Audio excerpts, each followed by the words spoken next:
Bienvenidos a una nueva exploración. Hoy ponemos la lupa sobre algo que, está creciendo, literalmente en nuestras ciudades.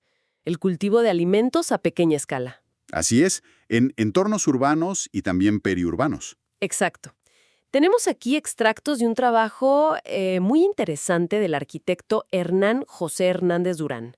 Analiza distintos modelos de cultivo adaptados, digamos, a la ciudad. Ujú. Nuestra misión hoy es, desglosar los puntos clave de este material.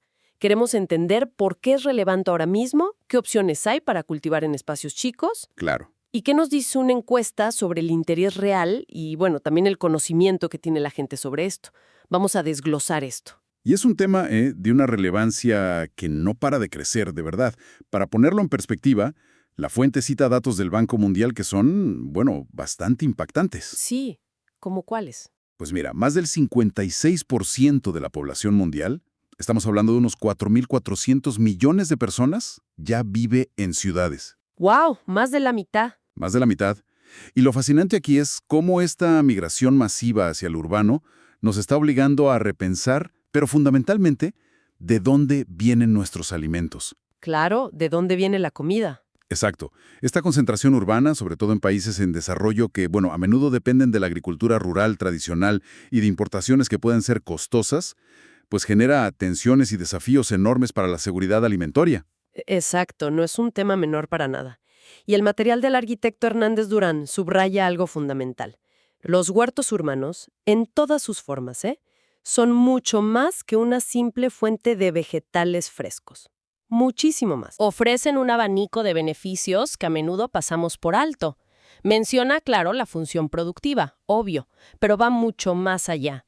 Habla de beneficios educativos, que son importantísimos, medioambientales, y aquí es donde se pone interesante como respuesta a problemas urbanos, ¿no? Precisamente. No se trata solo de tener un jardín bonito o unos tomates. El estudio detalla cómo estos espacios verdes, incluso los pequeñitos, contribuyen a mejorar la calidad del suelo y la gestión del agua en entornos que suelen estar muy pavimentados. Ajá, donde todo es cemento. Exacto. Ayudan a reducir el conocido efecto isla de calor, ese fenómeno que hace que las ciudades sean, más calurosas que sus alrededores rurales. Sí, que se siente mucho en verano. Uf, sí. Y por supuesto, mejoran la calidad del aire que respiramos. Además, se mencionan beneficios energéticos, probablemente ligados a reducir el transporte de alimentos, ¿no? Menos camiones en la ruta. Claro, la comida viaja menos. Y beneficios sociales y comunitarios, que eso también es clave. Fortalecen los lazos entre vecinos. O sea que un pequeño huerto en un balcón o una azotea no solo te da lechugas, sino que está activamente combatiendo algunos de los problemas más típicos de vivir en la ciudad. Ujú. El calor, el aire, la falta de verde. Incluso puede fomentar la interacción social, algo que a veces, se pierde en el anonimato urbano. Es una perspectiva mucho más amplia. Así es. Y si conectamos esto con el panorama general, lo que vemos es una capacidad de adaptación increíble y una respuesta muy creativa a esa limitación crónica de espacio que caracteriza a las ciudades modernas. Claro, no hay espacio. Exacto. El estudio del arquitecto Hernández Durán se adentra en explorar varios modelos alternativos, demostrando que realmente hay opciones viables para casi cualquier tipo de situación urbana, por pequeña o restrictiva que parezca. Aquí es donde la cosa se pone realmente interesante, porque pasamos de la teoría a la práctica. Comencemos con un modelo que suena como a futuro, pero es muy real: la hidroponía. Ajá. Básicamente, como explica el texto, es cultivar plantas sin usar tierra, ¿no? Nutriéndolas directo con soluciones minerales en agua. Suena complejo, pero el estudio detalla técnicas específicas. Justamente. Menciona, por ejemplo, la NFT, que son las siglas en inglés de Nutrient Film Technique. Técnica de la película de nutriente. Eso. La idea es que una capa muy finita de agua, cargada con todos los nutrientes que la planta necesita, fluye constantemente sobre las raíces desnudas. Imaginen como si las raíces estuvieran recibiendo un riachuelo, pero delgado y continuo, con su comida perfecta, sin necesidad de tierra. ¡Qué imagen más clara! Y no es la única técnica hidropónica que menciona, ¿verdad? No. También habla de la raíz flotante, identificada como SRF, que parece más adaptable a formatos caseros. Permite cultivar en cajones, de madera o plástico, donde las raíces cuelgan en la solución nutritiva. Ah, como flotando en su comida. Algo así. Y luego está el cultivo en sustrato. Este sí usa un medio físico para sostener las plantas, pero ojo, no es tierra común. Puede ser material orgánico como compost, turba, fibra de coco, Ah, ok. que además de soporte pueden aportar algunos nutrientes al inicio. Parece una opción como intermedia, digamos. Sí, como un puente entre la tierra y el agua pura. Exacto. Ofrece distintas variantes dentro de la hidroponía, adaptándose a diferentes escalas y recursos. Pero el cultivo urbano no se limita a estas técnicas sin tierra, ni solo al nivel del suelo. El estudio pone un énfasis especial en los cultivos en azoteas, En los techos. en los techos. Esto implica transformar los techos de edificios residenciales, comerciales, incluso industriales, en espacios productivos, ya sea con huertos abiertos o con invernaderos. Y da un ejemplo muy concreto y conocido, ¿verdad? El de Nueva York. Sí, menciona la Brooklyn Grange Farm en Nueva York. Es un caso emblemático en el mundial, Totalmente. de cómo se pueden reconvertir miles de metros cuadrados de techos que antes estaban totalmente infrautilizados en granjas urbanas superproductivas. Abastecen a restaurantes, mercados locales. Increíble. Este es un gran ejemplo de recuperación del espacio vertical, que es un recurso crítico en las ciudades densas para producir alimentos frescos y además generar empleo. Pasando de esas azoteas gigantes a algo mucho más cercano para la mayoría, el estudio también describe los huertos domésticos. Los de casa. Exacto. Estos son quizás los más intuitivos. Esos pequeños rincones en patios, balcones, terrazas o incluso adentro, cerca de una ventana, donde se cultivan vegetales, hierbas aromáticas, algunas frutas quizá. Ujú. La gran ventaja es su accesibilidad, ¿no? Casi cualquiera puede empezar con una maceta. Muy ligado a esto, y todavía más específico, están los llamados jardines de cocina. Son muy similares a los domésticos, pero pensados explícitamente para estar dentro o muy cerca de la cocina. Ah, práctico. Súper práctico. Generalmente se enfocan en hierbas aromáticas, condimentos frescos, quizás unos chiles pequeños, todo en macetas. La idea es la máxima conveniencia, tener los ingredientes vivos y a mano justo al momento de cocinar. Demuestra que incluso el espacio más mínimo puede ser productivo y útil. Me imagino el sabor, tener albahaca o perejil recién cortado, cambia todo. El material también dedica un espacio a los huertos escolares, y aquí el énfasis, según entiendo, va más allá de solo enseñar a los niños cómo crece una zanahoria. Mucho más allá. Se presentan como herramientas educativas muy potentes en un sentido más amplio. Enseñan sobre ciclos naturales, nutrición, trabajo en equipo, responsabilidad. Precisamente. Su valor pedagógico es enorme.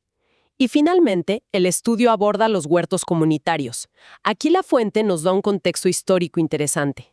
Sí, eso me llamó la atención. Sitúa el origen de muchos de ellos, particularmente en Europa. Pone el ejemplo de Berlín en movimientos sociales de los años 80. Los vincula con el movimiento Ocupa y el movimiento ecologista de la época. ¿El movimiento ocupa? El texto lo define, ¿cierto? Para entender bien a qué se refiere. Sí, lo define. Citando a un autor de apellido Quintero, lo describe como la práctica de utilizar terrenos o edificios desocupados, abandonados o sin uso definido, a menudo de forma autogestionada. Entiendo. En ese contexto berlinés, según la fuente, estos movimientos impulsaron proyectos de huertos comunitarios como una forma de autogestión, de defensa de los espacios verdes frente a la especulación urbana y, bueno, como una expresión de vida comunitaria alternativa. Ajá. Es importante entender esto como la descripción histórica que ofrece la fuente sobre el origen de algunos de estos huertos en ese lugar y momento específico. No es una generalización, sino un ejemplo puntual de origen. Entendido. Queda claro el contexto histórico que presenta el texto. Y bueno, es fascinante ver la diversidad, ¿no? Desde la alta tecnología de la hidroponía hasta la raíz social y política de algunos huertos comunitarios. Totalmente. Pero, más allá de los modelos, ¿qué piensa y sabe la gente común sobre todo esto? Porque una cosa son las opciones y otra si la gente las conoce o le interesan. Exacto. Y ahí entra la encuesta. El estudio del arquitecto Hernández Durán tuvo esa precaución. Incluyó una encuesta para pulsar la opinión pública. Veamos qué encontró. Nos dice que usaron un muestreo intencional u opinático. Correcto. Esto significa que seleccionaron a los participantes basándose en criterios específicos. Tenían que ser mayores de edad y vivir en zonas urbanas o periurbanas, que son justo el foco del estudio. Claro, la población relevante. Exacto. Lograron encuestar a 387 personas. En cuanto a la demografía, la muestra resultó bastante equilibrada en género. 54% mujeres, 46% hombres. Y un dato interesante es que la mayoría, un 61%, eran jóvenes adultos, gente entre 18 y 30 años. Ah, mira, gente joven principalmente. Y los resultados sobre el interés, porque adelantaste que eran llamativos. Impactantes, diría yo. Un abrumador 95% de los encuestados respondió que sí le interesaría cosechar sus propios alimentos en casa. ¿95%? Es casi todo el mundo. Casi todos. Y escucha esto. Casi la totalidad, un 98%, afirmó que le gustaría aprender cómo hacerlo. Increíble. Estos números son muy, muy reveladores. No hablan de una moda pasajera, ¿eh?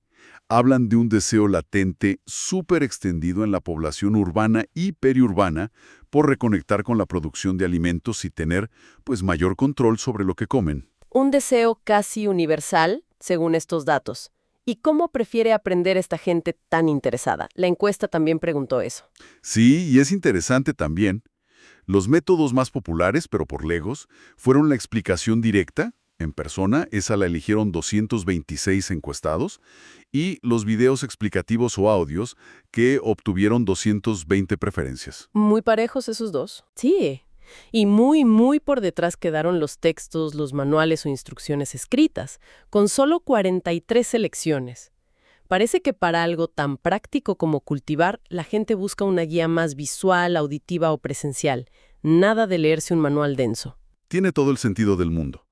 Para aprender una habilidad manual, como la jardinería, pues ver cómo se hace o que alguien te lo explique ahí al lado suele ser mucho más efectivo que leer algo abstracto. ¡Claro! La preferencia clara por lo presencial y lo audiovisual sugiere una necesidad de demostración, de acompañamiento, quizás de poder hacer preguntas en el momento. Totalmente. Ahora, si tuvieran la oportunidad, ¿qué les gustaría plantar a estas personas? ¿Soñaban con mangos en el balcón o algo más realista? Bueno, la encuesta muestra una preferencia muy clara. Las verduras son las reinas, con un 84% de interés. Lo más práctico, supongo. También hay favoritos muy definidos. En verduras, el tomate es el campeón indiscutible. Un 89% de los interesados lo mencionó. El rey tomate. El rey. Le siguen el chile verde, que bueno, es fundamental en muchas cocinas de la región, con 68%, y la cebolla, con 62%. La base de todo. Exacto. En cuanto a las frutas, las más deseadas para cultivar en casa son el limón, 62%, la sandía, 57%, quizás pensando en variedades más pequeñas o de enredadera, ¿no? Y la naranja, 56%. Refleja muy bien los pilares de la alimentación cotidiana en muchas partes. Tomate, chile, cebolla, limón. La base de muchas salsas y guisos. Muy lógico. Pero aquí llegamos a un punto crucial. Una especie de paradoja que revela la encuesta. Porque, a pesar de este enorme, casi unánime, interés por cultivar, Aquí es donde se ve una desconexión importante, una brecha significativa. Por un lado, un entusiasmo que se desborda.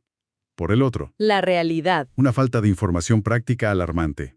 Los datos de la encuesta son contundentes. Un 77% de los encuestados declaró no contar con la información necesaria para iniciar su propio huerto en casa. Más de 3/4 partes. Es muchísimo. Muchísimo. Además, un 75% admitió no tener conocimiento sobre semillas. ¿Qué tipos hay? ¿Dónde conseguirlas? ¿Cómo hacerlas germinar? Claro, lo básico de lo básico. Dijo no saber qué plantas son adecuadas para cultivar específicamente en su región o clima. O sea, mucho entusiasmo, pero poca idea de cómo empezar o qué plantar realmente donde viven. Es una brecha enorme, realmente. Tienes al 95% queriendo hacerlo, pero al 77% diciendo no sé por dónde empezar. Esto grita, pero grita fuerte, una necesidad de información clara y accesible. Totalmente. La encuesta también profundizó en la motivación principal detrás de ese deseo de cultivar. ¿Por qué querría la gente tener un huerto? ¿Para vender? ¿Para comer? Buena pregunta. Y la respuesta mayoritaria, con un 60%, fue la necesidad alimenticia. O sea, para autoconsumo, para comer lo que producen. Para la casa. Para la casa. Luego, un 38% de los encuestados ve una doble función. Cultivar principalmente para autoconsumo, pero también con la idea de poder vender algún excedente, si se da. Claro, si sobra algo. Exacto. Y la motivación puramente económica, es decir, cultivar solo para vender como negocio, resultó ser muy minoritaria, representando apenas un 2% de las respuestas. Solo el 2%. Esto refuerza poderosamente la idea de que el motor principal detrás de este interés masivo es mejorar el acceso personal y familiar a alimentos frescos, saludables, más que una visión primordialmente comercial. Tiene lógica. Y conectado con esto, con el posible impacto en el bolsillo familiar, la encuesta preguntó sobre el gasto mensual actual en vegetales, frutas y hortalizas. Y los resultados, bueno, son bastante reveladores sobre lo que las familias ya invierten en esto. Definitivamente. Muestran que una parte considerable de la población urbana y periurbana encuestada destina sumas significativas a estos alimentos frescos cada mes. Un 36%, más de un tercio, reportó gastar más de $30 mensuales. ¡Wow! Es bastante. Sí, otro 30% cuesta entre 11 y $20. Y un 24% se ubica en el rango de 21 a $30. Solamente un pequeño 9% dijo gastar menos de $10 al mes. O sea, si sumamos esos porcentajes, vemos que el 91% de los encuestados gasta $11 o más al mes en vegetales y frutas. El 91%. Para muchas de estas familias, sobre todo las que gastan más de 20 o $30, poder cultivar una parte de eso en casa podría significar un alivio económico, apreciable en su presupuesto mensual. Sin duda alguna. Además de todos los otros beneficios que ya mencionamos, claro. El potencial de ahorro es un factor importante, sí. Y bueno, el estudio del Arqui Hernández Durán, tras presentar todos estos modelos y los resultados de la encuesta, cierra con unas conclusiones muy claras, muy directas, basadas sólidamente en la evidencia que recopiló. ¿Qué concluye entonces? En primer lugar, afirma categóricamente que estos modelos de producción de alimentos a pequeña escala, en entornos urbanos y periurbanos, sí tienen la capacidad de contribuir de forma significativa a mejorar la seguridad alimentaria local y la sostenibilidad general de los sistemas alimentarios. O sea que funcionan. Que funcionan y que importan. No son solo un hobby o algo pintoresco. Tienen un potencial real y medible. Y supongo que también valida lo que vimos en la encuesta sobre el interés de la gente, ¿o no? Correcto. La segunda gran conclusión es esa. Tal como reveló la encuesta, existe una disposición altísima entre las personas que viven en ciudades y sus alrededores para aprender estas técnicas de cultivo y, más importante aún, para ponerlas en práctica. La voluntad está. El interés es genuino y está ahí esperando ser canalizado, digamos. Lo cual lleva lógicamente a la necesidad de actuar, ¿no? Si la gente quiere y las técnicas funcionan, exactamente. Por lo tanto, el estudio concluye que es necesario, fíjate, no dice deseable, dice necesario implementar políticas públicas y programas concretos que promuevan activamente y faciliten la adopción de estos modelos de agricultura urbana y periurbana. Que haya apoyo real. Apoyo real. Y esto no puede quedarse en buenas intenciones. El estudio recalca crucialmente que se necesita destinar recursos específicos, tanto financieros como técnicos, para apoyar a las comunidades, a las escuelas, a los individuos y a los posibles emprendedores que quieran iniciar estos proyectos. Dinero y conocimiento. Exacto. El trabajo cierra con un llamado a la acción muy claro, muy fundamentado en todos los datos que presentó. Conjunto. Hemos recorrido un camino, bueno, bastante interesante. Vimos cómo la urbanización masiva presiona nuestros sistemas alimentarios, pero también cómo surgen soluciones innovadoras como la agricultura urbana en sus múltiples formas. Desde lo más tecno hasta lo más simple. Exacto, desde la hidroponía hasta la maceta en la ventana. Confirmamos, con la encuesta, un interés popular gigantesco, casi unánime, en cultivar en casa, principalmente para comer ellos mismos y quizás ahorrar algo de dinero. El autoconsumo como motor. Pero, y este es el gran pero, chocamos de frente con esa barrera formidable, una falta generalizada de conocimiento práctico.